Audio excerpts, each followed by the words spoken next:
Hi, my name is Jessica Moore, and we're going to be talking about using the Wells criteria for identifying risk of pulmonary embolism, or DVT. A pulmonary embolism is a sudden blockage in a lung artery that is usually caused by a blood clot that travels to the lung from a vein in the leg, oftentimes referred to as a deep venous thrombosis. Pulmonary embolisms are a very serious condition that can cause low oxygen levels in your blood, stroke, pulmonary hypertension, or damaged organs in the body due to lack of oxygen. Pulmonary embolisms can even cause death if left untreated.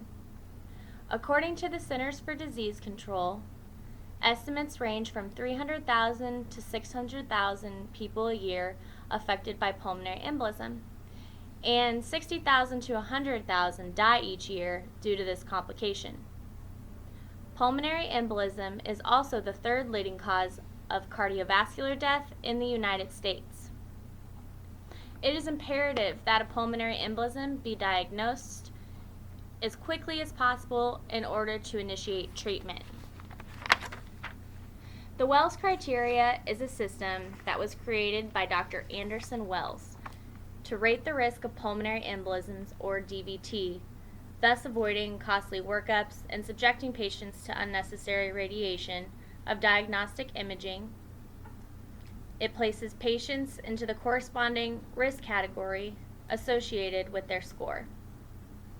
The Wells criterion places patients into categories such as low probability, moderate probability, and high probability.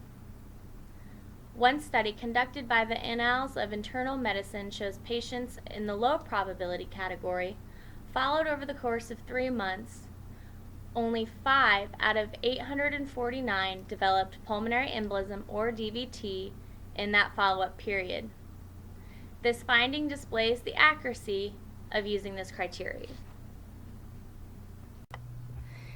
This is the Wells criteria as developed by Dr. Anderson Wells. You can find this at www.medicalgeek.com, or you can simply go to Google and type in Wells criteria calculator, and it will bring up your patient's risk score. So I found a helpful mnemonic for this criteria, and it is "Don't die, tell the team to calculate criteria."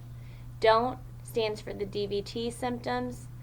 Die is the diagnosis, most likely PE.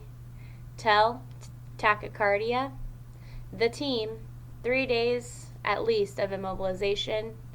2, thromboembolism. Calculate, coughing up blood. And criteria stands for cancer. So you add up the points, and as you can see on the bottom of the screen, it will tell you what your risk score is for your patient. If they're a low risk, it's less than 2 points. Moderate risk is 2 to 5 points, and a high risk is greater than 6 points. So now I'm going to show you how to perform the Wells criteria. Hi, Candy. It's nice to see you again. Have you recently experienced any paralysis or injuries to your legs? Yes, I've recently broken my right leg. Okay. And did you have to wear a cast? Yes. Okay. Were you recently bedridden for more than 3 days in the past month for any reason? No, I due was to that injury? around. Okay. And I'm going to go ahead and look at your legs here and tell me if you have any tenderness in either one of your legs. No. Okay. So there's no tenderness. I'm noting that there is no edema and there's no discolorations of the legs. I'm going to go ahead and take your pulse here.